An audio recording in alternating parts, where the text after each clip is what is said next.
Assalamualaikum warahmatullahi wabarakatuh. Kami dari kelompok 4 Praktikum Biofarmasetika dengan anggota Anissa Wasilatul Jannah, Indri Nur Salwa, Meila Pertiwi, Nisa Raudatul Hasanah, Ratu Alif Aulia Putri Agela, Reni Nur Aini, dan Trigula Nur Aulia. Baik, di sini saya sebagai moderator yang akan memandu jalannya presentasi pada hari ini. Adapun pembahasan hari ini yang akan dibahas yaitu praktikum kelima dengan judul difusi asam salisilat ke dalam agar. Adapun tujuan pada praktikum kali ini yaitu untuk mengetahui dan mengamati proses difusi zat aktif sediaan secara kuantitatif. Adapun bahan yang akan digunakan yaitu krim asam salisilat 2% dan salep asam salisilat 2%. Langsung saja untuk pemaparan materi. Pertama akan dipaparkan oleh Meila Pertiwi, kepadanya dipersilahkan. Sebelum melaksanakan praktikum tentang difusi asam dan natrium salisilat ke dalam agar, kita diharuskan mengetahui teori yang mendasari praktikum tersebut. Nah, apa sih difusi itu? Difusi adalah proses perpindahan massa molekul suatu zat yang dibawa oleh gerakan molekuler secara acak dan berhubungan dengan adanya perbedaan konsentrasi aliran molekul melalui suatu batas, misalnya membran polimer. Atau bisa diartikan secara lain, difusi adalah proses yang dihasilkan dari gerakan molekul di mana alirannya itu berpindah dari daerah yang berkonsentrasi tinggi ke daerah yang berkonsentrasi rendah. Dalam definisi tersebut juga, perbedaan konsentrasi pada dua larutan dikenal juga dengan sebutan gradien konsentrasi. Difusi juga terbagi menjadi dua macam, yaitu difusi aktif dan difusi pasif. Nah, pada praktikum kali ini kami menggunakan metode difusi pasif, di mana difusi pasif tersebut memiliki pengertian suatu proses perpindahan massa dari tempat yang berkonsentrasi tinggi ke tempat yang berkonsentrasi rendah tanpa menggunakan energi atau tanpa membutuhkan energi.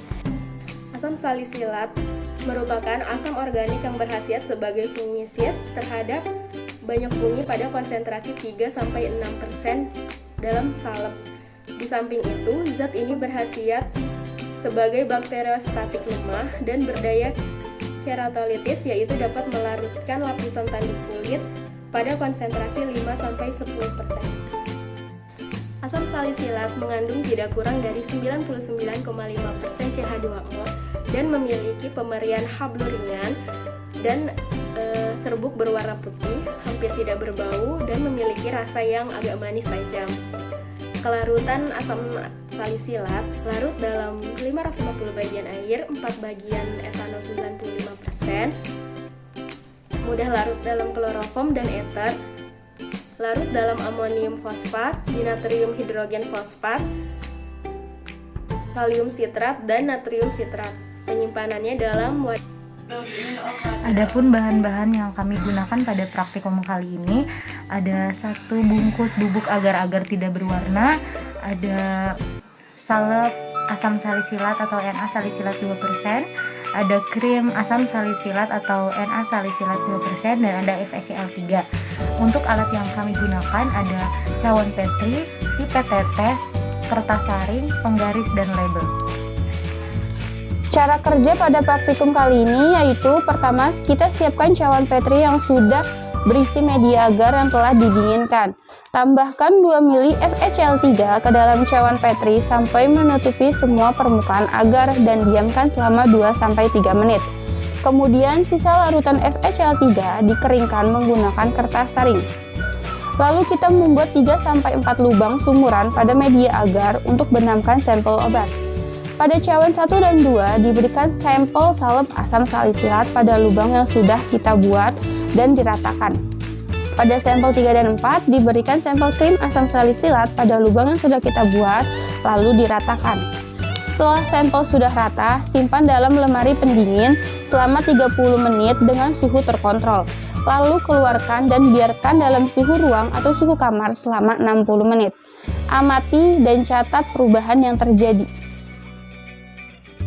Baik, selanjutnya yaitu hasil data praktikum, di mana dapat dilihat pada gambar. Di sini terdapat cawan Petri yang sudah dilakukan uji coba.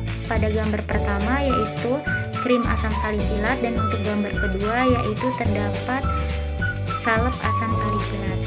Didapatkan hasil untuk yang pertama yaitu pada krim asam salisilat. Didapatkan pada waktu ke 30 menit untuk diameter formula 1, formula 2, dan formula 3, yaitu diameternya sepanjang 1,5 mm. Dan untuk pada menit ke 60 didapatkan untuk formula 1 diameternya 1,36 mm, untuk formula 2 1,46 mm, dan untuk formula 3 1,36 mm. Dan untuk suhu ruangan juga pada menit ke 90 didapatkan hasil diameter pada formula 1 yaitu 1,47 mm, pada formula 2 1,43 mm, dan pada formula 3 1,6 mm. Adapun pada menit ke 30, ke 60, dan ke 90 didapatkan hasil intensitas warna yang sama, yaitu pada formula 1, formula 2, dan formula 3 berwarna ungu pekat dengan warna yang menyebar. Selanjutnya yaitu hasil pada salep asam salisilat. Adapun pada menit ke 30 yaitu untuk formula 1, formula 2, dan formula 3 didapatkan hasil diameter sepanjang 1,4 mm. Dan untuk suhu ruangan pada menit ke 60 pada formula 1 didapatkan diameter 1,23 mm, untuk formula 2 1,23 mm, dan untuk formula 3 1,17 mm. Dan untuk pada waktu ke 90 menit diameter didapatkan pada formula 1 1,4 mm, pada formula 2 1,4 mm, dan untuk formula 3 juga sama yaitu 1,4 mm.